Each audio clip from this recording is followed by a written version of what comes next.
வணக்கம். கதையில் உங்களுடன் இணைவது நான் குமுதா மகேஷ். அதிகாலை 5 மணிக்கு பரணியின் மொபைலின் அலாரம் அடித்தது. தூக்கத்திலேயே டேபிளின் மேல் இருந்த போனை தேடி எடுத்து அலாரத்தை ஆஃப் செய்தான். ரம்யா அவன் கை வளைவுக்குள் அவனை அணைத்தபடி தூங்கிக் கொண்டிருந்தாள். அவளை சில நொடிகள் ஆசையை பார்த்தவன் ஐ லவ் யூடி என்று அவள் நெற்றியில் முத்தமிட அவனை இன்னும் நெருங்கி ஒட்டி படுத்து கொண்டாள். ஜில்லு, டைம் ஆச்சு, எழுந்துரு என்றான் பரணி.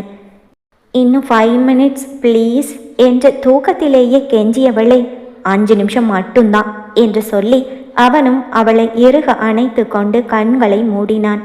5 நிமிடம் என்பது 10 நிமிடங்கள் ஆகிப்போனது. கண்களை விளைத்த பரணி, ஜில்லு 9:30 மணிக்கு முகூர்த்தம், அதுக்குள்ள நம்ம அங்கே இருந்தாகணும், சீக்கிரம் போய் குளிச்சுட்டு ரெடியாகு. பரணி அவளை எழுப்பினான். பரணி, டயர்டா இருக்கு, எனக்கு காஃபி வேணும் என்றாள். எனக்கும் தான் வேணும், சரி இரு, கீழே அருந்ததி எழுந்துட்டாளான்னு பார்க்குறேன். பரணி எழுந்து கொள்ள, வேண்டாம் வேண்டாம், நீங்க போக வேண்டாம், நானே போய் பார்க்குறேன் என்று தூக்கத்திலும் அருந்ததியின் பெயரை சொன்னதும் தூக்கம் கலைந்து எழுந்து உட்கார்ந்து கொண்டாள் ரம்யா. அவள் கீழே சமையல் அறைக்கு செல்ல அருந்ததி ஹாலில் இருந்த சோஃபாவில் படுத்து தூங்கிக் கொண்டிருந்தாள். ரம்யா சமையல் அறைக்கு சென்று ஃப்ரிட்ஜில் இருந்த பாலை காய்ச்சி பரணிக்கும் அவளுக்கும் 2 கப் காஃபி கலந்து எடுத்து வந்தாள். அரை மணி நேரத்தில் இருவரும் குளித்து கிளம்பி லக்கேஜ்களை எடுத்து கொண்டு வெளியில் வர சமையல் அறையில் ஏதோ வேலையில் இருந்த அருந்ததி அவர்களை பார்த்ததும், நீங்க எழுந்துட்டீங்களா? என்ன வேணும், காஃபியா டீயா? பாதாம் பால், பூஸ்ட், ஹார்லிக்ஸ் எல்லாமே இருக்கு. காலையில் சாப்பிட உங்களுக்கு என்ன சமைக்கட்டும்? பரணியின் முகத்தை பார்த்தபடியே அவள் கேட்க, இல்லை, நாங்கள் காஃபி குடிச்சாச்சு என்றாள் ரம்யா. அவர்கள் கையில் இருந்த லக்கேஜை பார்த்ததும் புரியாமல் இருவர் முகத்தையும் மாறி மாறி பார்த்த அருந்ததி, எதுக்கு பேக் எல்லாம்? நீங்கள் சுற்றி பார்க்க தானே போறீங்க?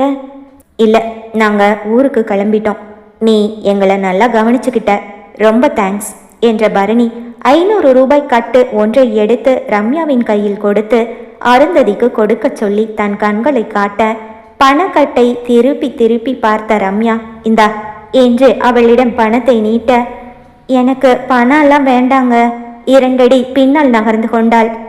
நீங்கள் 4 நாள் இங்கே தங்குவீங்கன்னு முதலாளி ஃபோனில் சொன்னார், ஏன் அதுக்குள்ளே கிளம்புறீங்க? அவள் முகம் வாடி போனது. அப்படிதான் நினச்சிருந்தோம், ஆனால் இப்போ எங்கள் பிளான் சேஞ்ச் ஆயிடுச்சு. பரவாயில்ல, பணத்தை வாங்கிக்கம்மா. பரணி ரம்யாவின் கையில் இருந்த பணத்தை வாங்கி அவள் கையில் கொடுக்க அவன் முகத்தையே பார்த்தவள், எனக்கு ஒரே ஒரு 500 ரூபாய் நோட்டு மட்டும் கொடுங்க, உங்கள் ஞாபகார்த்தமாக வச்சுக்கிறேன் என்றாள். சரி, உன் இஷ்டம் என்று பரணி ஒரு நோட்டை பிரித்து எடுத்து அவள் கையில் கொடுத்தான். அவனையே பார்த்தபடி பணத்தை வாங்கி கொண்டாள். நாங்கள் கிளம்புறோம் சொல்லிவிட்டு இருவரும் காரை நோக்கி நடக்க போகும் அவர்களையே ஏக்கமாய் பார்த்து கொண்டு நின்றிருந்தாள் அருந்ததி. அவள் முகத்தில் கவலையின் ரேகைகள். பரணி, நான் சொன்னதை இப்போவாவது நம்புறீங்களா? பணத்தை கொடுத்தா யாராவது வேண்டான்னு சொல்லுவாங்களா? இவ ஒரே ஒரு 500 ரூபாய் நோட்டு மட்டும் போதும்னு சொல்றா, உங்க ஞாபகார்த்தமா வச்சுக்கிறேன்னு சொல்றா. இங்க எல்லாமே விசித்திரமா இருக்கு. நல்ல வேலை இங்கிருந்து கிளம்பிட்டோம். இருவரும் காரில் ஏறி அமர பரணி காரை கிளப்பினான். கார் மெதுவாக நகர பின்னால் சோகமாக நின்றிருந்த அருந்ததியின் முகம் கார் கண்ணாடியில் தெரிந்தது. பரணியும் ரம்யாவும் கை அசைக்க அவளும் பெயருக்கு உதடுகளை வளைத்து புன்னகைத்து கையசைத்தாள். பரணி, அங்க பாருங்க, ஆளைய விழுங்குற மாதிரி உங்களை எப்படி பார்க்கறான்னு என்று ரம்யா பின்னால் திரும்பி அருந்ததியை பார்க்க, அந்த பொண்ணை பார்த்தா ரொம்ப பாவமா இருக்கு ஜில்லு, அவளை ஏன் திட்டுற? அவளுக்கும் உன்னோட வயசு தான் இருக்கும். அப்பா அம்மான்னு யாருமே இல்லை, இந்த காட்டுக்குள்ள தனியா இருக்கா.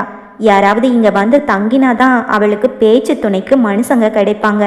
வயசு பொண்ணு, அவளுக்கும் கல்யாணம் பண்ணி புருஷன் குழந்தை குடும்பம்னு வாழணும்னு ஆசை இருக்கும்ல. அதான் புதுசாக கல்யாணமானவங்க சந்தோஷமா இருக்கிறத ஏக்கமா பார்க்குறா. கூட யாருமே இல்லைன்னா மனசு அன்புக்காக ஏங்கிறது நேச்சுரல் தானே. நான் உன் கூட அன்பாக இருக்கிறதையும் கேர் பண்ணுறதையும் பார்த்து நமக்கும் இந்த மாதிரி ஒரு புருஷன் கிடைச்சா நல்லா இருக்குமேன்னு நினச்சி என்னை பார்த்துருப்பா. சென்னைக்கு போனதும் என் ஃப்ரெண்டுக்கிட்ட சொல்லி ஒரு நல்ல பையனாக பார்த்து இந்த அருந்ததிக்கு கல்யாணம் பண்ணி வைக்க சொல்லணும். பரணி பேசிக்கொண்டிருக்க ஆச்சரியமாய் அவன் முகத்தையே பார்த்து கொண்டிருந்தாள் ரம்யா. நீ என்ன அருந்ததி ஆளை விழுங்குற மாதிரி பார்க்கறான்னு சொன்ன, இப்போ நீ தான் என்ன விழுங்குற மாதிரி பார்க்குற, பரணி சொல்ல. ஒன்றும் இல்லை, எப்படி உங்களால் மட்டும் அடுத்தவங்க மனசுக்குள்ள என்ன இருக்குன்னு இவ்வளவு ஈஸியாக கண்டுபிடிக்க முடியுது, அவள் ஆர்வமாய் கேட்க. இதுக்கே ஆச்சரியப்பட்டா எப்படி, இப்போ உன் மனசுல என்ன இருக்குன்னு சொல்லவா, பரணி பீடிகை போட. அப்படியா, சரி சொல்லுங்க பாப்போம், ரம்யா ஆர்வமாய் கேட்டாள். உன் மனசுல இப்போ இந்த நிமிஷம் இன்னைக்கு நைட்டை நடக்க போற நம்ம ஃபர்ஸ்ட் நைட்டை நினைச்சு பாதி எக்ஸைட்மெண்ட் பாதி பயம். டைம் போக போக உனக்கு டென்ஷன் அதிகமாகுது, கரெக்டா? பரணி காரை ஓட்டியபடியே அவளிடம் சிரித்தபடி கேட்டான். ஒன்றும் இல்லை, நான் அதை பற்றியெல்லாம் நினைக்கவே இல்லை. ரம்யா சொல்லும் போதே அவள் முகம் சிவந்து போனது. உன்னோட மனசை பார்க்க வேண்டாம் ஜில்லு, உன் முகத்தை பார்த்தாவே தெரியுது. நேரம் ஆக ஆக நீ வேணும்னா பாரு, உன் மனசு கொஞ்ச நேரம் பட்டாம்பூச்சி மாதிரி பறக்கும், கொஞ்ச நேரம் பயத்தில் படன்னு அடிச்சுக்கும்.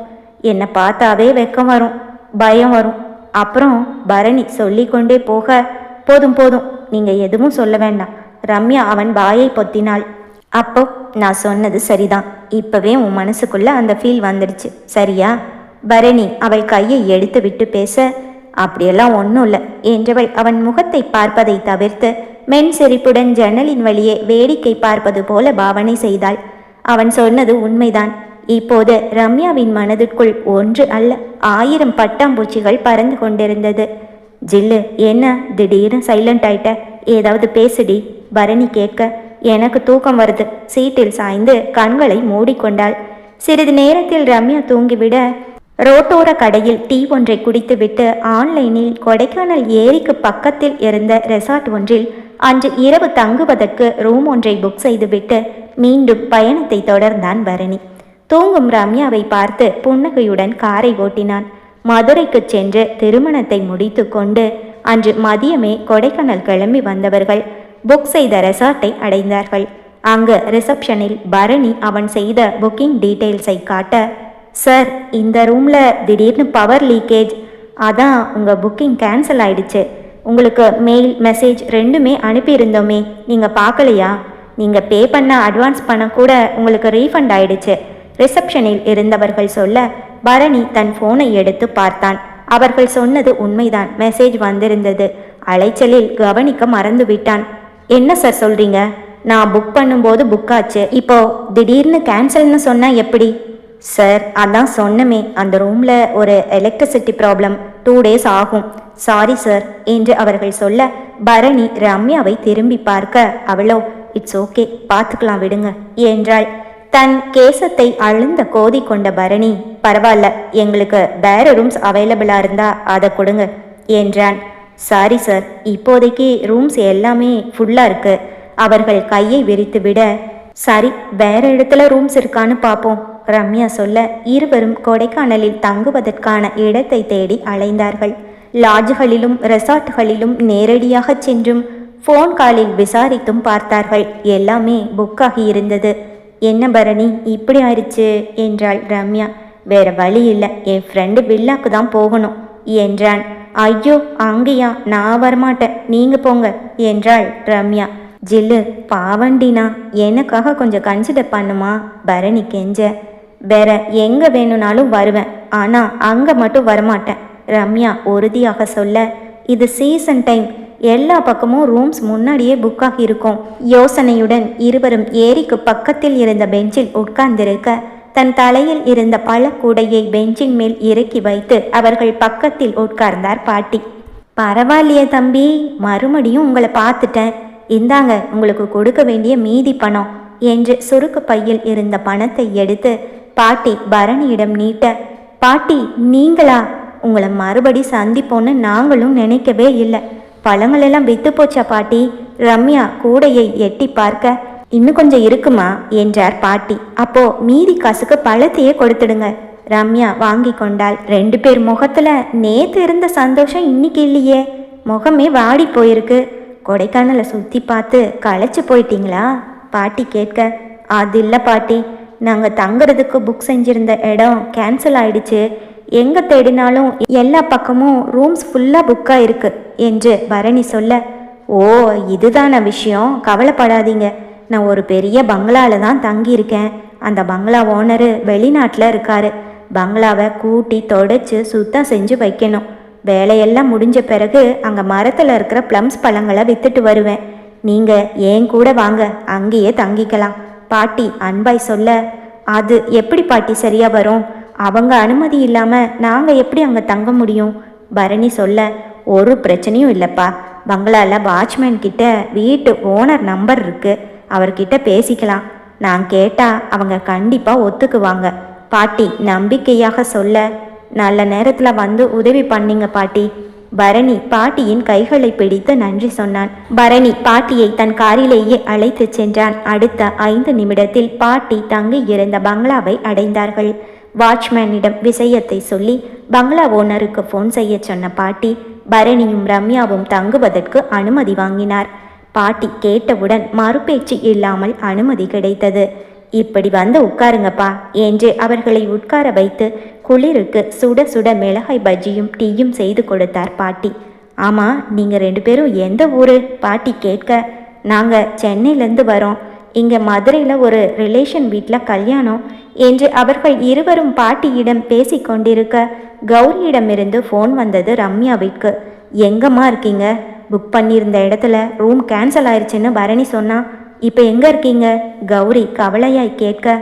ரம்யா பாட்டியை சந்தித்ததையும் பாட்டி தங்க இடம் கொடுத்ததை பற்றியும் கௌரியிடம் சொல்ல. ரொம்ப சந்தோஷம்மா. பாட்டி பக்கத்தில் இருந்தால் ஃபோனை கொடு, நானும் அவங்களுக்கு நன்றி சொல்லிடுறேன் என்று கௌரி சொல்ல. பாட்டி இந்தாங்க, அத்தை உங்ககிட்ட பேசணுமா என்று ரம்யா ஃபோனை பாட்டியிடம் கொடுத்தாள். கௌரி பாட்டிக்கு நன்றி சொல்லி ஃபோனை வைத்தாள். பாட்டி, இந்த பங்களாவில் நீங்கள் மட்டும்தான் தனியாக இருக்கீங்களா? பரணி கேட்க. இல்லைப்பா, தாத்தாவும் இருக்காரு. பக்கத்து வீட்டில் ஒரு சிநேகிதர் இருக்காரு, அவர்கிட்ட போயிருக்காரு, இப்போ வந்துடுவார் என்று சொல்ல. பாட்டி, உங்களுக்கு குடும்பம் பசங்க இவங்கெல்லாம் என்று பரணி கேட்க. எங்களுக்கு குழந்தைங்க இல்லைப்பா. எனக்கு அவர் குழந்தை, அவருக்கு நான் குழந்தை என்று சொன்ன பாட்டியின் கண்கள் கலங்கியது. சரி பாட்டி, நம்ம ராத்திரிக்கு என்ன சமைக்கலாம்? நான் சமைக்கிறேன். பாட்டி மனம் வருத்தப்படுவதை உணர்ந்து பேச்சை மாற்றினான் பரணி. உனக்கு சமைக்க தெரியுமாப்பா? பாட்டி கேட்க. பாட்டி, இவளை விட நான் நல்லா சமைப்பேன். பேசிக்கொண்டே மூவரும் சமையல் அறைக்கு செல்ல பாட்டியும் ரம்யாவும் பரணிக்கு உதவி செய்ய பரணியே சமைத்தான். அதற்குள் தாத்தாவும் வந்துவிட சிறிது நேரம் பேசி கொண்டிருந்து விட்டு பரணியும் ரம்யாவும் குளித்து விட்டு வந்து இரவு உணவை சாப்பிட்டார்கள். சமையல் சூப்பர். தாத்தாவும் பாட்டியும் பரணியை பாராட்டினார்கள். பாட்டி, நீங்கள் தினமும் பழம் விற்க போவீங்களா? ரம்யா கேட்க. இப்போ சீசன்மா, சீசனில் மட்டும் போவேன். இங்கே 10 மரம் இருக்குது. தாத்தா பழங்களை பறிச்சுட்டு வந்து வைப்பாரு, நான் கொண்டு போய் விற்றுட்டு வருவேன். பழங்கள் கீழே விழுந்து வீணாக தான் போகும், அதனால தான் என்று பாட்டி சொல்ல. சரி வாங்க, தோட்டத்தை சுற்றி காட்டுறேன் என்று தாத்தா பரணியையும் ரம்யாவையும் அழைத்து சென்றார். தாத்தாவின் கதைகளை கேட்டுக்கொண்டு தோட்டத்தை சுற்றி பார்த்துவிட்டு வர 2 மணி நேரம் ஆகிவிட்டது. தாத்தா விடாமல் தன் மலரும் நினைவுகளை பற்றி பேசிக்கொண்டே இருந்தார். போதும் போதும், அவங்கள விடுங்க, மணி 10 ஆச்சு, போய் தூங்கட்டும் என்று பாட்டி சொல்ல. சரிப்பா, நீங்கள் போங்க, உங்கள் பேகெல்லாம் வாட்ச்மேன் மேலே ரூமில் கொண்டு போய் ஏற்கனவே வச்சிட்டாரு என்றார் தாத்தா. சரி பாட்டி, நாங்கள் ரூமுக்கு போகிறோம். மாடிப்படிகளில் இருவரும் நடக்க இருவரின் கைகளும் தானாய் பிணைந்து கொண்டது. பாட்டியின் பார்வை படும் வரை திரும்பி திரும்பி பார்த்து கொண்டே நல்ல பையனாய் நடந்து வந்த பரணி மேலே மாடி ஏறியதும் ரம்யாவை தன் கையில் தூக்கி கொண்டான். என்ன பண்ணுறீங்க? பாட்டியும் தாத்தாவும் கீழே தான் இருக்காங்க, பார்த்துட போகிறாங்க ரம்யா சொல்ல. யாரும் பார்க்க மாட்டாங்க. பேசியபடியே பரணி அறைக்குள் ரம்யாவை தூக்கிச் செல்ல உள்ளே சென்ற இருவரின் கண்களும் ஆச்சரியத்தில் வெறிந்தது. அவர்கள் கண்களை அவர்களாலேயே நம்ப முடியவில்லை. அறையும் கட்டிலும் முதலிரவுக்கான வடிவமைப்புடன் பூக்களால் அலங்கரிக்கப்பட்டிருந்தது. ரம்யா பரணியின் கையிலிருந்து இறங்கி கொண்டாள். யார் இதெல்லாம் செஞ்சது? புரியாமல் அவர்கள் விழிக்க. சரி விடு, யார் பண்ணினா என்ன, எனக்கும் என்னடா இது பூ பழம்னு ஃபர்ஸ்ட் நைட் செட்டப் எதுவுமே இல்லையேன்னு மனசு ஓரத்தில் கொஞ்சம் வருத்தமாக தான் இருந்துச்சு. இப்போ அந்த குறையும் இல்லாமல் போச்சு. பரணி கட்டிலில் இருந்த மல்லிகை பூவை நுகர்ந்தபடியே ரம்யாவை பார்க்க ரம்யா அறையின் ஓரத்தில் இருந்த ஜன்னலுக்கு பக்கத்தில் ஓடி சென்று நின்று கொண்டாள். பரணி, எனக்கு ஒரே படபடப்பா இருக்கு என்று ரம்யா சொல்ல, நீ கட்டிலுக்கு வா, படபடப்பெல்லாம் பட்டாம்பூச்சியாக மாறிடும். பரணி கண்ணடித்து சிரித்தான். அதற்குள் கதவு தட்டப்பட ரம்யா கதவை திறந்தாள். இந்தாம்மா பால். பாட்டி பால் டம்ளரை ரம்யாவின் கையில் கொடுக்க, பாட்டி இதெல்லாம் நீங்களா செஞ்சீங்க? ரம்யா பால் கிளாஸை வாங்கி கொண்டே கேட்டாள். ஆமாம்மா, நீங்கள் தோட்டத்தை சுற்றி பார்க்க போன போது தான் இதெல்லாம் செஞ்சேன். உங்கள் மாமியார் என்கிட்ட விஷயத்த சொன்னாங்க. அவங்க உங்கள் கூட இல்லைன்னு வருத்தப்பட்டாங்க. அதான் நான் எல்லாத்தையும் பார்த்துக்கிறேன்னு சொன்னேன். என் வயிற்றில் ஒரு பொண்ணோ பையனோ பிறந்திருந்தா உங்கள் வயசில் எனக்கு பேரம்பேத்தி இருந்திருப்பாங்க. அதான் உங்களை என் பேரம்பேத்தியாக நினச்சிக்கிட்டேன். பாட்டி பாசமாய் பேச, ரொம்ப தேங்க்ஸ் பாட்டி. அதற்குள் பரணியும் அங்கு வந்துவிட, பாட்டி எங்களை ஆசீர்வாதம் பண்ணுங்க என்று இருவரும் பாட்டியின் காலில் விழ, இன்னும் 10 மாசத்துல ரெட்டை புள்ள பிறக்கணும் என்று ஆசீர்வாதம் செய்தார் பாட்டி. ரம்யாவின் முகம் வெட்கத்தில் சிவக்க பரணி தன் சட்டை காலரை தூக்கிவிட்டு கொண்டான். பாட்டி சென்றுவிட கதவை தாளிட்டு விட்டு இருவரும் உள்ளே சென்றார்கள். ரம்யா முன்னே நடக்க பரணி அவள் பின்னே சென்றான். கட்டிலின் அருகில் சென்ற ரம்யா பால் கிளாஸை டேபிளின் மேல் வைக்க அவளை பின்னால் இருந்து கட்டி அணைத்திருந்தான் பரணி. இந்த ஃபர்ஸ்ட் நைட்டுக்காக எவ்வளவு நாள் காத்திருக்க வேண்டியதாக இருந்துச்சு. அதுவும் சென்னை, கோயம்புத்தூர், மதுரை, கொடைக்கானல்னு ஊராக பிளான் பண்ணி கடைசியில் பாட்டி கையால் பூ அலங்காரம் பண்ணி நம்ம ஃபர்ஸ்ட் நைட் நடக்கணும்னு இருக்கு. பேசியபடியே ரம்யாவின் கழுத்திலும் பின் முதுகிலும் தன் முத்தங்களை பதித்தான் பரணி. ரம்யாவிற்கோ உடல் சிலிர்க்க, பரணி கொஞ்ச நேரம் பேசிட்டு இருக்கலாமே என்றாள். அவளை தன் பக்கம் திருப்பியவன், என்ன பேசிட்டு இருக்கணுமா? இந்த 1 மாசமா அதை தானே ஜில்லு பண்ணிட்டு இருந்தோம். இனிமே பேச்சே கிடையாது, ஒன்லி ஆக்ஷன் என்று அவள் பூமுகத்தை தன் கைகளால் ஏந்தி அவள் கன்னத்தில் அழுத்தமாக அவன் இதழ் பதிக்க, ரம்யா பயத்தில் தன் கண்கள் இரண்டையும் இறுக மூடிக்கொண்டாள். இருவர் உடலிலும் இரத்த ஓட்டம் வேகம் எடுக்க ஆரம்பித்திருந்தது. கண்களை மூடி நின்றவளை பார்த்து புன்னகைத்தவன் அவள் மௌனத்தை சம்மதமாய் நினைத்து பல்படாமல் அவள் ரோஜா இதழ்களை கொய்தான். அவள் கண்கள் இன்னும் இறுக மூடிக்கொண்டது. அந்த குளிர்தென்றல் காற்றில் அழகான நிலவொளியில் கண்களை மூடி அவன் முன் தங்கச் சிற்பமாய் நின்றவளை பார்க்க பார்க்க முத்தங்களால் காதல் சொல்லி மோகத்தில் காமத்தை போதிக்க நினைத்து மெதுவாய் அவளை நெருங்கினான்.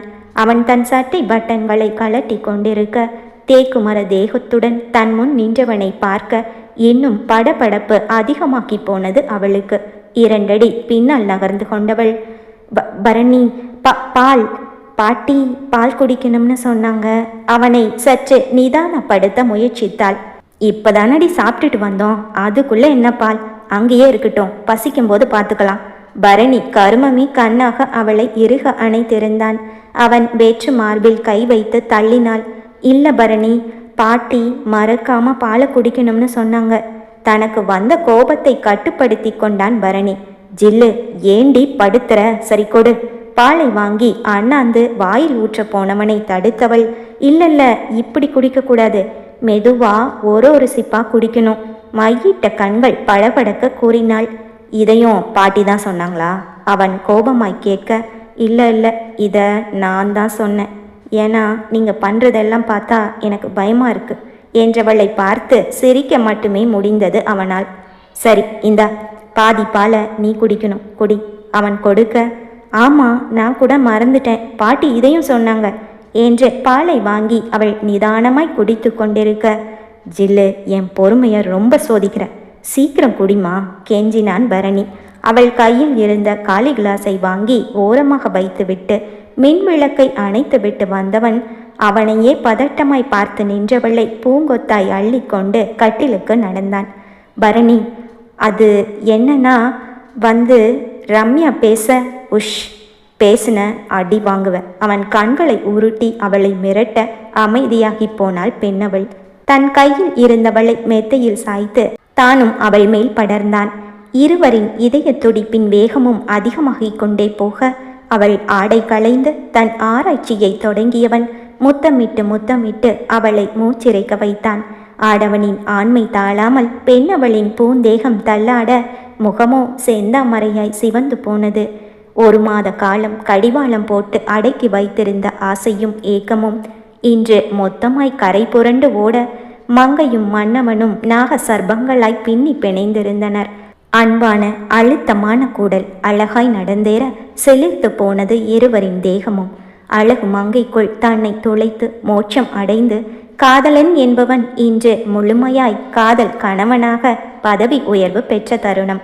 அவன் முகமெங்கும் வியர்வை பூக்கள் பூத்திருக்க மூச்சிறைக்க அவள் அருகில் சென்று படுத்தவன், ஜில்லு, இப்போ படபடப்பா இருக்கா இல்ல பட்டாம்பூச்சி பறக்குதா? அவள் காதில் கிசுகிசுப்பாய் கேட்டான். அவனை திரும்பி ஒரு பார்வை பார்த்துவிட்டு தன் கைகளால் முகத்தை மூடிக்கொண்டவள் இனி அவனே கதி என்று அவன் மார்பில் மையம் கொண்டு மௌனமாய் சரணடைந்தாள். இருவருக்கும் பனி காற்றில் மேனி சிலிர்க்க இருவருக்கும் சேர்த்து ஒரு போர்வையை போர்த்தி கொண்டு உயிரோடு உயிராக கலந்தவர்கள் உடலோடு உடலாக கலந்து அளவிலா மகிழ்ச்சியில் கட்டி அணைத்தபடி நிம்மதியாய் தூங்கிப் போயினர்.